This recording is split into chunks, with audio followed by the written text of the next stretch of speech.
వల్లీ కళ్యాణం వింటే ఎటువంటి ఫలితాలు వస్తాయని ఫలశ్రుతి చెప్పారో మీరు విందురు కానీ వల్లీ కళ్యాణం చాలా తేలికైన కళ్యాణం, అదేం పెద్ద అట్టహాసంగా ఉండదు, చాలా తేలిగ్గా ఉంటుంది. కాబట్టి యథాసమయానికి మిమ్మల్ని నేను విడిచిపెట్టేసే ప్రయత్నమే చేస్తాను. ఒకానొక సమయంలో నారద మహర్షి కైలాస పర్వతం మీద స్నేహితులతో కలిసి ముచ్చటించుకుంటున్నటువంటి సుబ్రహ్మణ్యేశ్వరుడు యొక్క సన్నిధానమునకు వెళ్ళారు. లోక కళ్యాణకారకుడండి మహానుభావుడు నారదుడు. నారదుడొక్కనాడు శివనందుడిష్టులతో విహారకేలీరతుడై రహించునిడ లీలగ చేరి సమస్త లోక సంచారమునందుగాంచిన ప్రశస్త తారాద్భుత వస్తువృత్తముల్ కూరిమి చెప్పుచుండెకడు కోర్కెమయన్ వినుచుండె స్కందుడు. నారదుడు సుబ్రహ్మణ్యుడి పక్కన కూర్చుని ఈ లోకాలలో తాను ఏ ఏ విశేషాలు చూశాడో అన్నీ చెప్పడం మొదలెట్టాడు.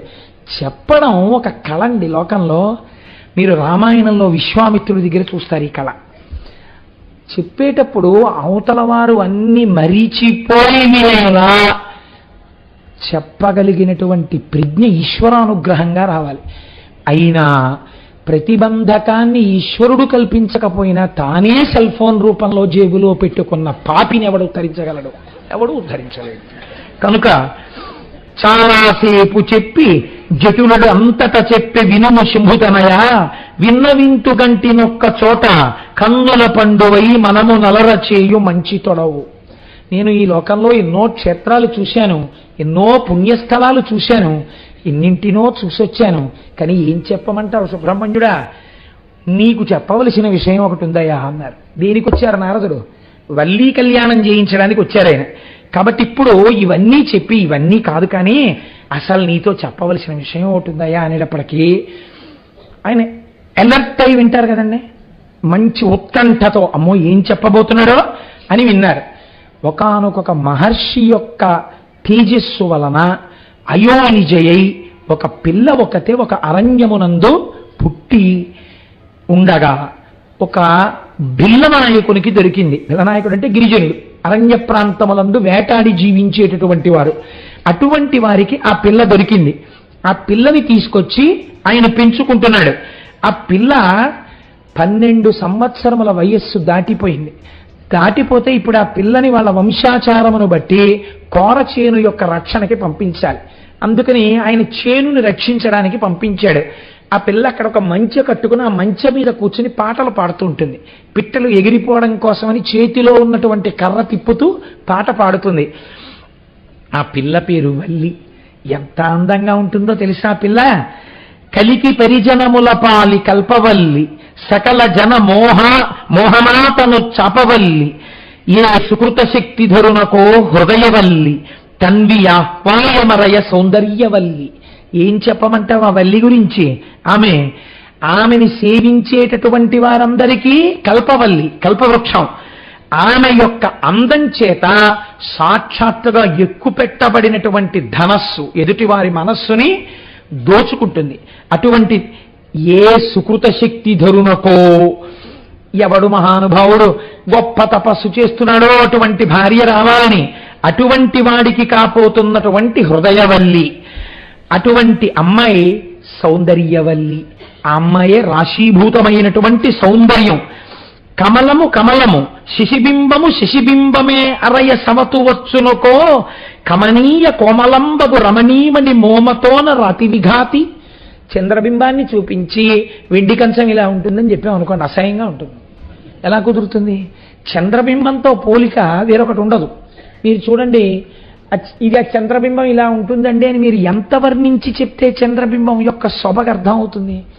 ఆ పౌర్ణమి నాటి చంద్రబింబం కింద కూర్చుని అలా మబ్బులు వెళ్ళిపోతుంటే మెరిసిపోతున్న చంద్రబింబం, దాని మధ్యలో తేలికగా ఉన్నటువంటి ఒక మత్స, అందులోంచి వచ్చేటటువంటి వెన్నెల, ఆ వెన్నెట్లో కూర్చుని మళ్ళీ అప్పుడు చేసినటువంటి అప్పులు చిట్టాలు, కట్టవలసిన వడ్డీలు, ఎవడో తిట్టిన తిట్లు, ఇలాంటివి గుర్తు తెచ్చుకోకుండా చక్కగా ఏ చిత్రనలీయం లాంటి కావ్యాన్నో ఏ రామాయణాన్నో తలుచుకుంటూ మీరు మేడ మీద పడక కుర్చీ వేసుకుని అన్ని లైట్లు ఆర్పేసి పక్కనే మేడ మీదకెక్కుతున్నటువంటి జాజి తీగ అరవిరిసినప్పుడు వచ్చిన జాజి పూల మించి వచ్చిన వాసన పీలుస్తూ ఆకాశంలో మబ్బులు అలా వెళ్ళిపోతుంటే మబ్బుల చాటు నుంచి ప్రకాశిస్తున్న చంద్రబింబాన్ని చూస్తుంటే, చుక్కల్ని చూస్తుంటే ఎంతసేపు గడిపినా ఏమిటండి కిందకి రారు అంటే వస్తున్నానులే అని మీరు విడిచిపెట్టి వెళ్ళలేని చంద్రబింబాన్ని దేంతో ఉపమానం చెప్పగలరు? చెప్పలేరు. కనుకంటున్నారు కమలము కమలము శిశిబింబము శిశిబింబము. తామర పువ్వుకి అందం ఎవరు చెప్పగలరు? అసలు ఆ తామర విచ్చుకోవడంలో ఉందండి అందం. బంతి పువ్వుకి తామర పువ్వుకి చాలా తేడా ఉంటుంది విచ్చుకోవడంలో. ముందు ఉన్న రేకులు ఏవున్నాయో అవి బాగా విచ్చుకుని ఇలా కిందకి వంగిపోతాయి. తర్వాత విచ్చుకున్నవి ఏవున్నాయో అవి కొద్దిగా అలా వాళ్తాయి. ఆ తర్వాత ఉన్నవి ఏవున్నాయో అవి కొంచెం వంగుతాయి. ఆ తర్వాత ఏవున్నాయో గుండ్రంగా సైనికుల్లో నించుంటాయి. ఈ మధ్యలో దుద్దు ఉంటుంది పచ్చగా, దాని మీద చిన్ని చిన్ని చిన్ని చిన్ని కేసరములు ఉంటాయి. లోపల నీటి బిందువులు ఆ రేకుల మీద నిలబడి ఉంటాయి, చిన్న బిందువులు మంచులో తడిసి. మీరు ఆ తామర తూడు కొయ్యగానే కింద నుంచి నీటి చుక్కలు పడుతుంటాయి.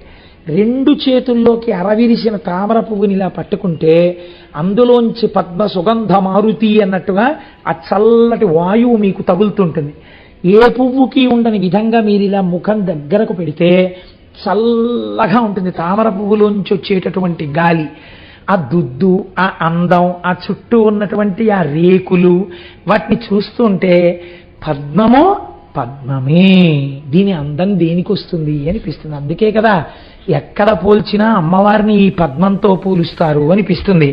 నారదుడు అన్నాడు, ఏమయ్యా ఆ అమ్మాయి ఎలా ఉంటుందంటే నేనేం చెప్పను.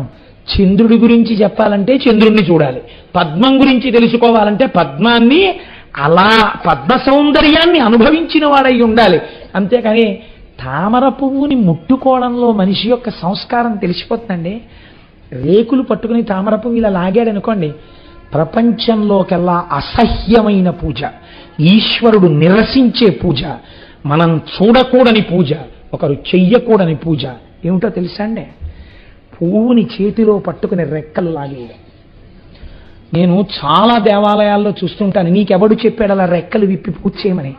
ఈశ్వరుడు ఎంత కుందిపోతాడో తెలుసా అండి అలాంటి పిచ్చి పనులు చేస్తే. గులాబీ రేకు యొక్క మొదలు తుంపేసి ఇలా నలిపేసి పువ్వులు చేసేయడం. నేను ఒకానొక సభకెడితే ఏదో మహానుభావుడు వచ్చినట్టుగా ఈ గులాబీ రేకులు తెలియారు. నాకు ఎంత కోపం వచ్చిందో. అసలు ఎర్రటి పువ్వు తొక్కకూడదు, అది సౌభాగ్య వస్తువు. అలాంటిది ఎంత అందమైన పువ్వు అండి ఆ గులాబీ పువ్వు, ఎంత సున్నితమైన రేకులతో ఉంటుందండి. ఒక్కరోజు గడిచి మరునాటి సూర్యోదయానికి తనంత తానుగా తన స్వరూపాన్ని విడిచిపెట్టి రేకులు రాల్చేసే లక్షణం ఉన్నది. గులాబీ దండ పట్టుకోవాలంటే భయం వేస్తుంది, రేకులు రాలిపోతుంటాయి. అలాంటి గులాబీ పువ్వుని ఇలా ఇలా ఇలా ఇలా విప్పేసి మంత్రపుష్పం పేరు చెప్పి ఇలా పెట్టేసి, నీకు ఈశ్వరుడు కంఠం ఇచ్చాడు కదా అని కుక్కరిచినట్టు నువ్వు వరిచి ఈ పువ్వుల రేకులు పట్టుకెళ్ళి శివుడి మీద వేస్తావా, భగవంతుడి పాదాల మీద వేస్తావా? నీకు ఏ సౌకుమార్యం ఉందని పూజ చేస్తున్నావు? నువ్వు తప్పుడు పని చేస్తున్నావు, చేయకూడదు అలాగా. పూజ యందు పువ్వుల యొక్క రేకులు విప్పి తుంపరాదు, మహాదోషం. మీరు చూడండి, మీరు పద్యం చదువుకుంటే మీకు అర్థం అవ్వాలి. ఒక్క పువ్వు వేయండి, వేసేటప్పుడు ఆ పద్మాన్ని అనుభవించండి. ఈశ్వర, ఇది నీ నిర్మాణ కౌశలం, ఏమందమయ్యా ఈ పువ్వు అని మీరు అనుభవించి, ఎవడు నిర్మాతయో వాడి పాదములు చేరుతోందని వాడి పాదముల చెంత వేయండి. చిత్రం ఏమిటంటే, మీరు మరునాడు ఉదయం అదే తామర పువ్వుని ఇలా పైకెత్తండి. రేకులలో నిన్న నించున్నటువంటి ఆ శక్తి ఉందే, అది ఒడిలిపోయి ఇలా పడిపోతాయి.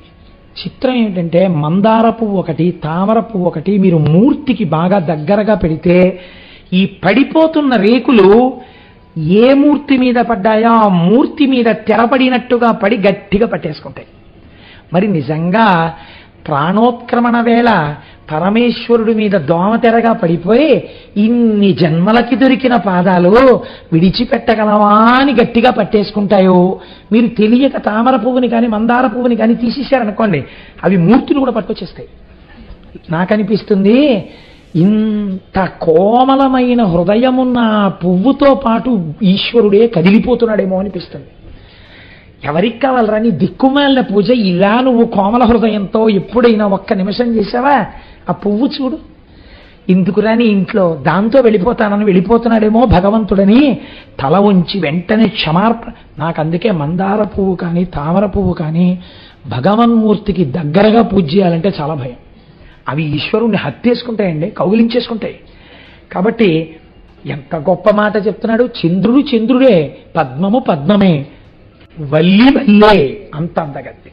కాబట్టి అటువంటి వల్లి నీ భార్య కావాలి, ఇది నా కోరిక. కాబట్టి నీ భార్య కావాలని ఎందుకంటున్నానో తెలుసా? ఎంత చిత్రమైన మాట చెప్పాడో తెలుసా అండి నారదుడు. నిజంగా వల్లి కళ్యాణం పద్యాలన్నీ నేను చెప్పేద్దామని ఓ హొట్టికలు పెట్టేస్తాను. కానీ తీరా వచ్చేటప్పటికి గడియారం అనేటటువంటి ఒక వస్తువు ఒకటి ఉంటుంది, అందుకని భయం. సరే, అధిపా చందనగంధి దేహంబు సౌరభమును కలరి ప్రచండ సర్పములు చేరి పాయకున్నవి ఏవేళ పనతి ఆరువేణి అను దంభములు గొరవెక్క మీరా. ఏమయ్యో నీకు తెలుసా, ఆ పిల్ల చుట్టూ పావులుంటాయి ఎప్పుడు. ఆ పావులు విడిచిపెట్టవు. ఎందుకు విడిచిపెట్టవో తెలుసా? సాధారణంగా పాములు మొగలి చెట్టును ఆశ్రయించి ఉంటాయి ఆ సువాసనకి. అలాగే బాగా పెద్దదైన చందన వృక్షపు యొక్క తొర్రలో పాములు పడుకుంటాయి. వల్లి ఎక్కడుంటే అక్కడ పాములు ఆమె ఒంటిని పట్టుకుని వేలాడుతుంటాయి. ఆ పాములు వదలవు. నువ్వు చూసి భయపడకూడదు సుమా. ఆ పాములున్నాయే వాటికి ఒక చిత్రమైన లక్షణం ఉంది. ఎవరు ఆ పిల్ల ఒంటిని పట్టిన పాముల్ని చూస్తారో వాళ్ళు ఆ పిల్ల సౌందర్యాన్ని విడిచి ఉండలేక పొంగిపోతారు అన్నాడు. ఏమిటిది పావులు పట్టుకోవడం ఏమిటి, సౌందర్యం ఏమిటి అనుకున్నాడు సుబ్రహ్మణ్యుడు. ఏమిటో తెలుసా, పావులు అందరూ ఒంటికి అంగరాగములు రాసుకుంటే సువాసనలు వస్తాయి, వల్లి ఒంటి నుంచి సహజంగా సువాసనలు వస్తాయి. ఈ సహజ సువాసనలు పీల్చడానికి పెద్ద పెద్ద పావులు వేలాడుతున్నాయా అన్నట్టుగా, నల్లత్రాచులా అన్నట్టుగా ఆమె యొక్క కేశపాశం వేలాడుతుంటుంది. అంత అందమైన కేశపాశం. పిల్లాడివయ్యో యవ్వనంలో ఉన్నావు, వెళ్ళి వల్లి కేశపాశాన్ని కానీ చూశావా? నేను నిజం చెప్తున్నాను, ఆ అమ్మాయి చిటికిన వేలు పుచ్చుకుంటే తప్ప కైలాసానికి రావు. ఇప్పుడు సుబ్రహ్మణ్యుడి మనస్సు ఏమైపోతుందండి? ఆ పిల్లని చూడవలసిందే. ఏదో అంత అందంగా ఉంటుందా అనుకున్నాడు ఆయన. ఎంత అది నిజంగా ఆ మనస్సు రంజిల్లేటట్టుగా అలా చెప్పడం, కళ్యాణకారకం కావడం యోగ్యులైన వారి మధ్య, అది కూడా చాలా గొప్ప విషయం అండి. చిత్రనలీయం చదువుతుంటే మీకు హంసరాయబారంలో ఇలాంటివి ఎన్ని పద్యాలు వస్తాయో నిజంగా. కాబట్టి తావి చైతన్యమలరకుందనపు బొమ్మ స్థైర్యం అవయవముల కల్గు చెప్పల ఎప్పుడు కుందునొందక ఎలవారు ఇందురేక అరయ అఖిల జగన్మోహనాంగిరమణి. ఒక బంగారంతో బొమ్మ చేసి అక్కడ పెట్టారనుకో, చాలా గొప్ప అందగత్తెని చూసిన వాడు ఏమంటాడు? అపరంజి బొమ్మ అంటాడు. సాధారణంగా పెళ్లి కూతురు చాలా బాగుందనుకోండి, తండ్రి గారు కానీ ఎవరైనా పెద్దలు, లేకపోతే సాధారణంగా తండ్రి గారు అడిగితే బాగుండదు, తన మనసులో అమ్మాయిని చేసుకుందామని ఉంటే కొడుకు ఏమైనా అంటే నచ్చ చెప్పడం ఎందుకని, మనసు బాగా కనిపెట్టగలిగిన స్నేహితుల చేతో లేకపోతే ఆ వయస్సు బంధువుల చేతో అడిగిస్తారు. వాడు సాధారణంగా మాట చెప్తారు, ఏమిటి మొహం వంక పెట్టడానికి ఏముందా, పిల్ల బాగుందా అని నిన్ను అడగడానికి మాకే నోరు రావట్లేదు, బంగారం బొమ్మ కదురా అంటారు కదండి. అపరంజి బొమ్మ, బంగారం బొమ్మ అందంగా ఉండొచ్చు, సొబగేది ముట్టుకుంటే. అందుకని నారదుడు అంటున్నాడు, చైతన్యవంతమగు అపరంజి బొమ్మ, ఈ బొమ్మ చైతన్యంతో కూడిన బంగారు బొమ్మ, మా వల్లంటే ఏమనుకుంటున్నావయ్యా అని నారదుడు పొంగిపోతున్నాడు ఆ వల్లి గురించి.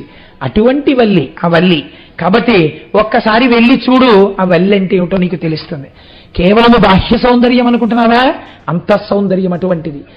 పార్వతీదేవికి ఉన్నటువంటి సహజ సౌందర్యం ఏదో అటువంటిది ఆవిడికి అబ్బింది. అటువంటిది నీకు భార్య అవుతుంది. ఎందుకంటున్నానో తెలుసా? ఒకనాడు నేను ఏమీ తోచక మా నాన్నగారి దగ్గరికి వెళ్ళి కూర్చున్నాను. మా నాన్నగారు లోకంలో ఉన్న విషయాలన్నీ చెప్తూ మనస్సు బాగా హత్తుకోవడానికి, ఒరే నీతో స్నేహితుడు ఉన్నాడే వాడికి ఫలానా అమ్మాయితో వివాహం అవుతుంది, ఎందుకని చతుర్ముఖ బ్రహ్మగారు ఈయనగా రాసింది, అందుకని కనుక్కోవడం కోసమని జాతకాలు చెప్పే కొడుకు స్నేహితులకు ఎవరెవరు పెళ్ళాలుగా వస్తారో కనుక్కున్నట్టు బ్రహ్మగారి దగ్గరికి వెళ్ళి కూర్చుంటే, అంటే ఏమిటి ఉద్దేశం? తండ్రి గారు కూడా ఆయన కూడా బ్రహ్మగారు కూడా మెల్లిగా కుమారస్వామి మనస్సు పెళ్లి వైపుకు మళ్ళిస్తున్నారు.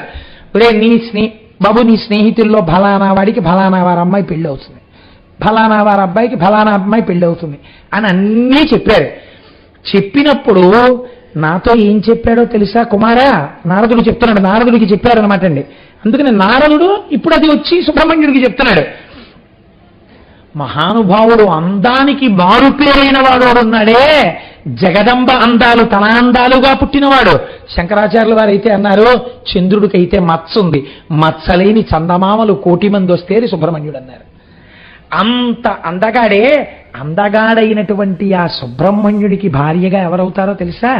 వల్లి భార్య అవుతుంది. దాని చేత కొన్ని విషయాలు లోకానికి తెలుస్తాయిరా అని చెప్పారు. ఆమె నీ భార్య అవుతుందయ్యా అనేటప్పటికీ చూడండి చాలా సంతోషంగా అవుతుంది.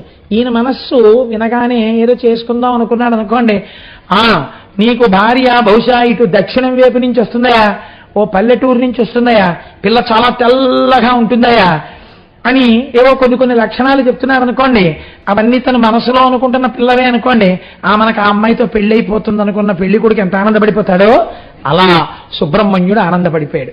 చిత్రం ఏమిటో తెలుసా అండి, ఆయన్ని ఆ భిల్లపురానికి వెళ్ళిపోయి ఆ వల్లీదేవి యొక్క సౌందర్యాన్ని చూడడం కోసమని ఆవిడ ఎలాగో మంచి దగ్గరికి పొలం కాపాడడానికి వస్తుంది కదా అని అక్కడ నించున్నాడు.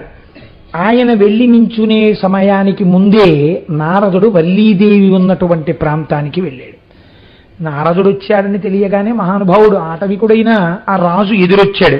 తేనియను జారపప్పును తీయని పలు ఫలములను పువ్వులను తెచ్చి భక్తితోడనిచ్చి సేవించి నిలచిన ఎరుకరేణిగాంచి హర్షించి అనియే అక్కరని మౌని. మంచి మంచి పువ్వులు, కాస్త తేనె, పళ్ళు, ఎవరి దగ్గర ఏ సంపత్తి ఉంటుందో అటువంటిదే కదండి పెడతారు. ఇవన్నీ తీసుకొచ్చి పెట్టారు. నారదుడు వాటన్నింటినీ చూసి సంతోషించి ఒక మాట చెప్పాడు, నీకు ఒక చాలా శుభవార్త చెప్తాను. ఊరకరారు మహాత్ములు అటువంటి వారు వచ్చారంటే మంగళమే కదండి మరి. అందుకని శమమ నీకు నీ సతికి చల్వగు నీ సుతయైన వల్లికా తామరసోద్భవుండు విను ధన్యుని చేయుతలంపుతోడ ఈ శ్రీమతి నీకు పుత్రికను చేసే ప్రియంబుగ వ్యాధనాథ మిమ్మీని భవాంబురాసి ధరింపగ చేయును నమ్మునానుడి. నీకు నీ భార్యకి గొప్ప సత్కారం జరగబోతోంది. మిమ్మల్ని ఇద్దరినీ ఈ జన్మతో ఇంకా ఉద్ధరించాలనే పరమేశ్వరుడు ఈ పిల్లని నీకు కూతురుగా పంపాడయ్యా. ఈ వల్లి ఎవరనుకుంటున్నావు? ఈ వల్లీదేవిని పెళ్లి చేసుకోబోయేటటువంటి వాడు లోకంలో యవ్వనంలో ఉన్న ప్రతి స్త్రీ ఎవరిని భర్తగా పొందాలని ఇవాళ కోరుకుంటోందో, ఎవడు జగదంబ యొక్క అందాలు పోసుకున్నవాడో, ఎవడు పరమ సౌందర్య రాశి అయిన శంకరుడి యొక్క తేజమును పొందినవాడో, ఎవడు గొప్ప వీరుడో, ఎవడు మహాజ్ఞానియో, ఎవడు దేవసేనాధిపతియో అటువంటి వాడు నీకు అల్లుడు కాబోతున్నాడు. నీ అదృష్టమే అదృష్టం అంటే ఆయన అన్నాడు, ఎవరికి తోచిన సంస్కారంతో వాళ్ళు మాట్లాడతారు కదండి. ఈ మంచి మాట విని, దేవరా నా సుతకు మగండేడిట్టిండగునకో ఇరిగింపుము పిండేళయగునో మీ నుడి ఆ వేదము పగిది సత్యమందరు గరువల్. అయ్యా మీరు చెప్పిన మాట నాకు చాలా సంతోషంగా ఉంది. ఈ పిల్లకి ఎప్పుడు పెళ్ళవుతుందో, ఈ పెళ్లి వారందరూ ఎప్పుడు మా ఇంటికి వస్తారో ఏమిటో ఒక్కసారి నాకు చెప్దురు అన్నారు. అంటే నారదుడు పరమ సంతోషంగా అన్నాడు, శివునకు కట్టురాసుతకు చల్వకు నందనుడాదితేయ సైన్య విభుండు తారకాసురుని హంత ప్రలంబ విఘాతి బాణ దైత్య వధకరుండు క్రౌంచగిరి దారుణడాఢ్యుడు కార్తికేయుడి అవలిని రాణిగా నొనగలండు ధ్రువంబు వనేచరగ్రణి. ఓరి వెర్రివాడా, నువ్వే ప్రయత్నాలు చెయ్యక్కర్లేదురా, వచ్చేస్తున్నాడు. క్రౌంచ పర్వతాన్ని భేదించినవాడు, తారకాసుర సంహారం చేసినవాడు, శూరపద్ముణ్ణి సంహరించినవాడు, శక్తి ఆయుధాన్ని పట్టుకున్నవాడు, కార్తికేయుడిని పేరున్నవాడు, పార్వతీ పరమేశ్వరుల యొక్క పుత్రుడైన వాడు తనంత తానుగా వచ్చి వలచి తీసుకెళ్తాడు నీకన్నేని. నువ్వేం బెంగ పెట్టుకోగల కూర్చో చాలు. చాలా పొంగిపోయాడు. నీ మాటకి వేదానికి తేడా ఏముందయ్యా, అది ఎంత సత్యమో ఇదెంత సత్యం, కాబట్టి జరిగి తీరుతుందన్నాడు. నారదుడు వెళ్ళిపోయాడు. కుమారస్వామి వారు ఆ పొలంలోకి ప్రవేశించి చూశారట వల్లీదేవి వంక. చూసి ఆయన అన్నాడు, స్తుతి అనుకుంటి నారదుడు చోద్యముగా వచించినట్టి ఈ అతులిత మోహమంగి విధమాతడు చెప్పినదింత చాలదు. ఈ సతి రుచిరాంగ కంబులను సాటి ఒకండిల లేదు నిక్కమాక్షితి పరమేష్టి సృష్టికిది చేయు అపూర్వ గర్వ సంపదన్. నారదుడు ఆ రోజు నాతో చెప్తుంటే ఏదో పెంచి చెప్పేస్తున్నాడు, అది అంత అందంగా ఉంటుందా అనుకున్నాను. నాకిప్పుడు ఈ పిల్లని చూసిన తరువాత ఒక మాట అనిపిస్తోంది, అసలు అందం గురించి చెప్పడం నారదుడికి చేత కాదు. అంత అందగత్తే. కనుక బహుశా చతుర్ముఖ బ్రహ్మగారు తన యొక్క సృష్టి శక్తిలో సౌందర్యాన్నంతటినీ ఒక చోట రాశీభూతం చేసి ప్రాణప్రతిష్ఠ చేస్తే ఈ వల్లి అయి ఉంటుంది. ఈ పిల్లతో ఎలా మాట్లాడాలి? ఒక్కసారి మాట్లాడాలనుకున్నాడు. ఇంచుక దవ్వులను నిలిచి ఇట్లు మదింతలబోసి అంతనేమించు పసిండి బొమ్మయగు మీన విలోచన చెంతకేగి మోహించి ఇటుల్వచించే రమణీ నిన్ను కోరి భవత్సురంబిటుల కొంచక ఎగుదించితిని కోమలి ప్రేముడి చూపు నాపై. కొంచెం సేపు అక్కడి నిలిచి ఆవిడ అందం చూసి భయపడుతూ దగ్గరికి వెళ్ళి గబుక్కుని పలకరించడానికి ఇంకా భయపడుతున్నవాడిలా దగ్గరకి వెళ్ళి మొత్తానికి పలకరించి నీకోసమే అందరినీ విడిచిపెట్టడం ఎంత కష్టమో, ఏది నాకు ఆలవాలమో అటువంటి ప్రాంతాన్ని విడిచిపెట్టి నీకోసమని ఇంత దూరం వచ్చాను లతాంగి, నన్ను చేపట్టవా అని అడిగాడు. అడిగితే ఆవిడ ఈయన వంక చూసి అబ్బో ఎంత అందగాడిగా ఉన్నాడో ఈ పిల్లవాడు అని మనస్సులో అనుకుని, ఇది పెళ్లి కాని ఆడపిల్ల మనస్సులో ఉండవలసిన లక్షణం. ఆమె ఎంత గొప్ప భావన చేసిందోట చూడండి. నారదుడు మా ఇంటికి వచ్చి చెప్పినప్పుడు నాకు సుబ్రహ్మణ్యుడితో వివాహం అవుతుందని చెప్పాడు.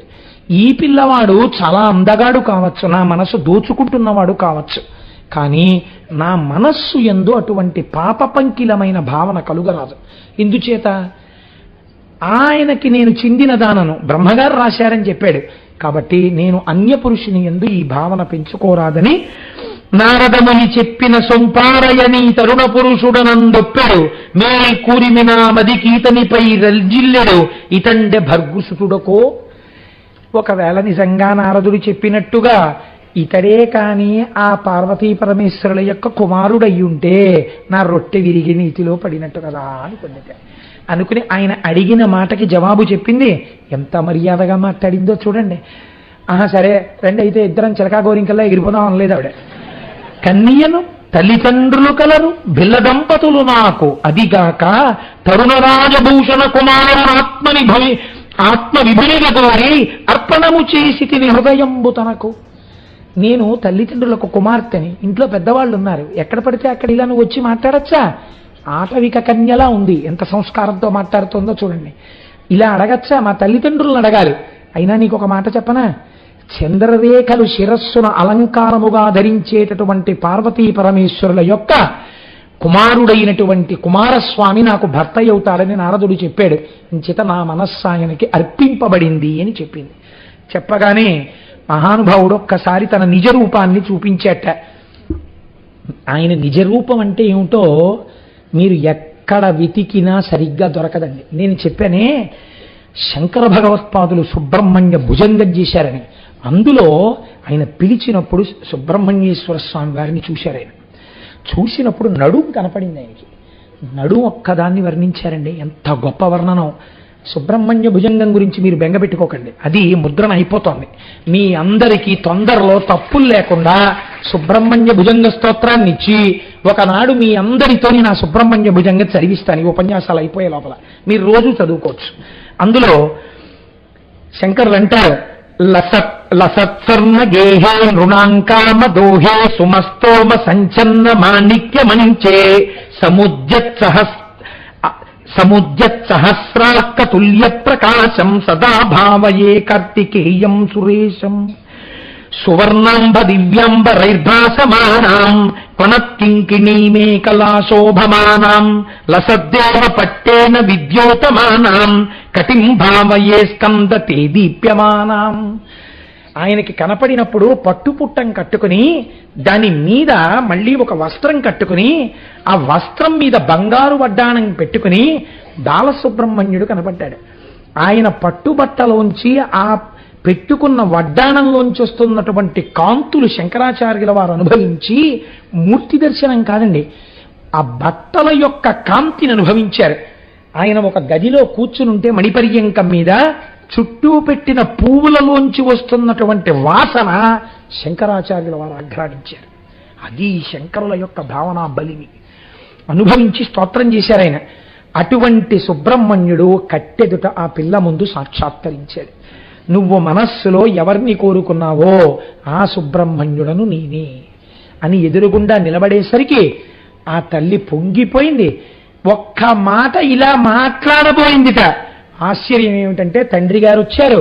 రా పిల్ల, నిన్ను ఇంటికి తీసుకెళ్ళాలి, చాలాసేపు ఉండిపోయావు, అన్నం తిందువు కాని ఇంటికి తీసుకెళ్ళిపోయారు. ఇంటికి తీసుకెళ్ళిపోయారు, భోజనం చేసింది, చీకటి పడిపోయింది. ఆ పిల్ల మనస్సులో కుంది ఏడుస్తోంది. అయ్యో, ఎక్కడి మహానుభావుడు! అన్ని లోకాలలో ఉన్నటువంటి కన్యలు ఆయన్ని పొందుదాం అనుకుంటున్నారు. ఆయన నన్ను పొందడానికి తానే వచ్చాడు, పంట పొలానికి వచ్చాడు, నన్ను ఆయన స్తోత్రం చేశాడు. నిన్ను నేను పొందుతాను అని అడిగాడు. ఒక్క మాట నోరు తెరిచి చెప్పలేడు. కనీసం కాబోయే భర్త అని తెలిసి నేను పాదాలకు నమస్కారం చెయ్యలేదు. బ్రహ్మగారు నిర్ణయించిన వాడిని తెలిసి కూడా నేను పలకలేదు. నా వల్ల ఎంత అపచారం జరిగింది. ఉంటాడో వెళ్ళిపోతాడో. ఏమి పద్యరచన చేశారండి అవన్నీ. కాబట్టి అని కుందుతూ ఏడుస్తోందిట. చెలికెత్తె వచ్చి చూసింది. ఎందుకమ్మా బెంగపెట్టుకుంటావు? బెంగపెట్టుకోక ఒక ఉత్తరం రాసి ఒక ఆకు మీద నీ భావాలు రాయి. ఈ కారణం చేత నేను మీకు నమస్కరించలేకపోయానని రాయి. పట్టికెళ్ళి ఆయనకి ఇస్తాను. ఆయన్నన్నా ఇక్కడికి తెస్తాను, నిన్నన్నా అక్కడికి తీసుకెడతాను. అంటే వల్లీదేవి అంది, ఇంకెక్కడ ఉంటాడమ్మా, నేను ఒక్క మాట మాట్లాడకుండా వచ్చేస్తే ఆయన ఉంటాడా అంది. అంటే ఆవిడంది, ఇలాంటి విషయాల్లో నేను చాలా పరిణితి చెందిన దానను. కోరి వచ్చిన పురుషుడు గేటెదురుగుండా చెట్టు మీద హీరో హోండా మీద కూర్చుని అదే పనిగా చూసినట్టు అలాగే ఉంటాడు తప్ప వెళ్ళడు. మళ్ళీ నువ్వు వస్తావని ఏ సరోవరమో చెట్టో పుట్టో పట్టు కూర్చునే ఉంటాడు. నేను ఎలాంటి ప్రదేశాల్లో ఇలాంటి వాళ్ళు కూర్చుంటారో కూడా నాకు బాగా తెలుసు. పెద్ద పెద్ద చెట్లుండి, చీకటి బాగా ఉండి, జనసంచారం లేని వీధులు, ఇలాంటివి ఉంచుకుంటుంటారు. కాబట్టి ఎక్కడుంటాడో నేను చూస్తాను అని గబగబా వెళ్ళింది. పుష్పవాటిక యందు ఒక సరోవరం ఒడ్డున కూర్చుని ఉన్నారు. సుబ్రహ్మణ్యుడి దగ్గరికి వెళ్ళి ఈ పత్రం మీద రాసిన శ్లోకాన్ని చూపించింది. ఆయన చదివి అన్నారట, అయ్యో ఇంత కుందిపోతోందా, నేను మళ్ళీ కనపడుతుందనే ఇక్కడ కూర్చున్నాను, రా వెళ్ళిపోదాం అన్నాడు. మీరు రాకండి, బాగుండదు, నేనే పిల్లని తీసుకొస్తానని వల్లీదేవిని తీసుకొచ్చింది. వల్లీ సుబ్రహ్మణ్యులిద్దరూ ఆ సరోవరం ఒడ్డున కూర్చుని మనసారా మాట్లాడుకుంటూ కూర్చున్నారు. ఈలోగా భళ్ళున తెల్లవారింది. పిల్ల ఇంట్లో కనపడలేదు. భర్తకి చెప్పింది ఆవిడ. అందరూ కలిసి పిల్ల ఎక్కడుందని వెతుకుతూ వచ్చారు. సరోవరం ఒడ్డున ఇద్దరు చక్కగా మాట్లాడుకుంటూ కనపడ్డారు. వెంటనే ఈ బిల్లనాయకుడికి సుబ్రహ్మణ్యుడని తెలియదుగా, ఆయన కూడా ఒక వేటగాడి వేషంలో ఉన్నాడు. అప్పుడు ఓయితుంటరి, రాత్రంతా నా కూతురితో కలిసి కూర్చుని సరోవరం దగ్గర మాట్లాడావా? ఎవరనుకుంటున్నావు నా కూతురంటే? సుబ్రహ్మణ్యుడికి కాబోయే భార్య. ఎంత పని చేశావురా అని తన పరివారంతో కలిసి బాణాలన్నింటినీ ఆయన మీద ప్రయోగించారు. ఇన్ని బాణములు ఆయన మీద ప్రయోగిస్తుంటే హేళగా నవ్వుతూ వాటిని స్వీకరించి వల్లి బెంగ పెట్టుకుంటోందని ఒక్కసారి వల్లెమ్మ వంక చూసి నువ్వు బెంగ పెట్టుకోకని ఒక్క సమ్మోహనాస్త్రాన్ని ప్రయోగించారు. ఆయన ప్రయోగించిన సమ్మోహనాస్త్రానికి అందరూ కింద పడిపోయారు. నేనైతే అంటాను, అసలు సమ్మోహనాస్త్రం వెయ్యాలా? ఒక్కసారి ఆయన కనపడితే చాలు, ఇంకా దర్శనం ఇవ్వద్దు అనుకున్నారేమో. అందరూ పడిపోయి అందరూ స్పృహ తప్పిపోయారు. తప్పిపోయిన తరువాత అప్పుడు వల్లీదేవి ఏడ్చింది, అయ్యో నా వాళ్ళందరూ ఇలా పడిపోయారని. స్వామి అనుగ్రహించారు. వాళ్ళు లేస్తేనే మళ్ళీ ఎవడక్కడ, ఏడి ఏడి అంటూ లేచారు. ఏమీ కంగారు పడకండి, ఇదిగో ఇక్కడే అంటూ చేతిలో శూలం పట్టుకుని నెమలి వాహనం మీద వల్లీదేవితో కలిసి కూర్చుని, ఇంకా ఎంతటి సౌందర్య రాశి అంటే అంత సౌందర్య రాశిగా ఆనాడు సుబ్రహ్మణ్యుడు వల్లీదేవితో కలిసి సాక్షాత్కరించాడు. ఆ బిల్లులందరూ నేల మీద పడి సాష్టాంగ నమస్కారం చేసి పొంగిపోయారు. పొంగిపోయిన తరువాత ఇత పూర్వమే దేవసేననిచ్చి వివాహం చేశాడు కదండి ఇంద్రుడు. ఆ దేవసేనతో కూడుకున్న వాడై, పార్వతీ పరమేశ్వరులతో కూడినటువంటి వాడై మహానుభావుడు ఆ నారదుడు అక్కడికి వచ్చాడు. వీళ్ళందరూ చూశారు. చూసిన తర్వాత షణ్ముఖుండు పురందర జాతకిలిని వల్లి తెర ఎరింగించి అంబామహేశ్వరులకు వల్లియూత జోత సలిపి వారి అనుమతి వశించే పత్నీద్వయంబుతోడా. ఇంతలో వచ్చినటువంటి పార్వతీ పరమేశ్వరుల్ని చూసి అలా ఉండిపోయింది వల్లెమ్మ. ఉండిపోతే, అయ్యో వల్లెమ్మ అలా ఉండిపోకు, ఎదురుగుండా వచ్చిన వాళ్ళు ఎవరో తెలుసా? పార్వతీ పరమేశ్వరులు. కాబట్టి వారికి నమస్కారం చెయ్యి అంటే అమ్మ బాబోయ్, నా అదృష్టమే అదృష్టం. పుట్టి పెరిగింది భిల్ల జాతి యందు, చేసినది కొర్ర పైరుకున్నటువంటి ఒక కేవలంగా ఆ కంచె మీదకెక్కి పిట్టలగిరిపోయే పాటలు పాడాను. ఒక్కనాడు నీ చేసిన స్తోత్రం లేదు, ఒక్కనాడు నీ చేసిన పూజ లేదు. ఎందరో కన్యలు తన కోసం ఎదురు చూస్తుంటే తానే నా కోసమని వచ్చి నా వారికి తన నిజరూప దర్శనం చేయించి నన్ను తనదిగా చేసుకుని తన తల్లిదండ్రులే ఇక్కడికి వచ్చేటట్టు చేసి నా చేత వారికి నమస్కరింప చేస్తున్నాడు. ఏమి భాగ్యం, ఏమి భాగ్యమని వల్లెమ్మప్పుడు పార్వతీ పరమేశ్వరులకు నమస్కరించిందిట. నమస్కరించిన తరువాత వల్లెమ్మ వల్లెమ్మ అండంలో నా హృదయం వేరు కాబట్టి నమస్కరించి కొన్ని రహస్యాలు అలా అరవకూడదమ్మా. కాబట్టి నమస్కరించిన తరువాత అప్పుడు సంతోషంగా పార్వతీ పరమేశ్వరులతో దేవసేనతో కలిసి ఏ అరమరిక లేకుండా ఆనాటి నుంచి ఈనాటి వరకు భక్తుల కోర్కెలు అనుగ్రహించడానికి తిరుత్తణి యందు వెలసి ఉన్నాడు. ఇదే విషయాన్ని శంకరాచార్యుల వారు తిరుచెందూరు గురించి మాట్లాడుతూ వల్లీ కళ్యాణం వింటే ఏమవుతుందో చెప్పారు. అది కూడా భుజంగంలోనే చెప్పారు. పులిందేశ కన్యా గణాభోగ తుంగ స్తనాలింగ నాసక్త కాశ్మీర నాగం నమస్యామ్యహం తారకారే తవోర స్వహత్తావనే సర్వదాసానురాగం. తెల్లగా ఉండేటటువంటి సుబ్రహ్మణ్యుడు ఎర్రగా ఉండేటటువంటి వల్లిని ఆలింగనం చేసుకున్నప్పుట వల్లీదేవి ఎర్రటిది వక్షస్థలమునందు కుంకుమ అలదుకునుంది.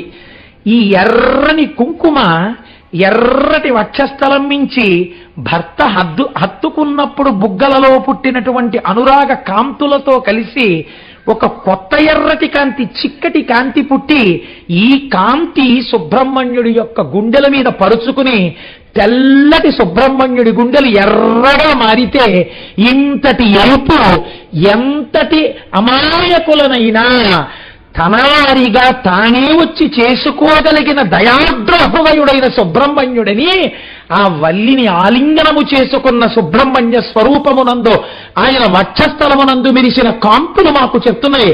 అటువంటి వల్లి ఆలింగనము చేసిన కళ్యాణ సుబ్రహ్మణ్యుడికి నా జోదలు జోదలు జోదలని శంకరాచార్యులు వారు పరవశించిపోయారు. కనుక ఒకరు దేవసేన ఇంద్రుడి భార్య, వేరొకరు భిల్లకాంత వల్లి. ఆయన భక్తికి రెండు వైపులా లొంగిపోయేవాడే. దేవసేనని ఇంద్రుడు తెచ్చి వివాహం చేశాడు. వల్లీ కళ్యాణానికి సుబ్రహ్మణ్యుడే వచ్చి చేసుకున్నాడు. ఎంత అధికారమున్నవాడో, ఎంత జ్ఞానమున్నవాడో, ఎంత సౌందర్యవంతుడో, ఎంత గొప్పవాడో, అంత కారుణ్యమున్నవాడు. అది పార్వతీ పరమేశ్వరుల యొక్క సమాగమ ఫలితం. ఇద్దరి యొక్క దయ వర్షిస్తే సుబ్రహ్మణ్యుడు ఆయన అడిగింది ఒక్కటి, మీరు ఏం చెయ్యక్కర్లేదు, 2 పాలకుండలు కట్టుకుని నా కావిడెత్తండి, మిమ్మల్ని రక్షించేస్తానన్నాడు.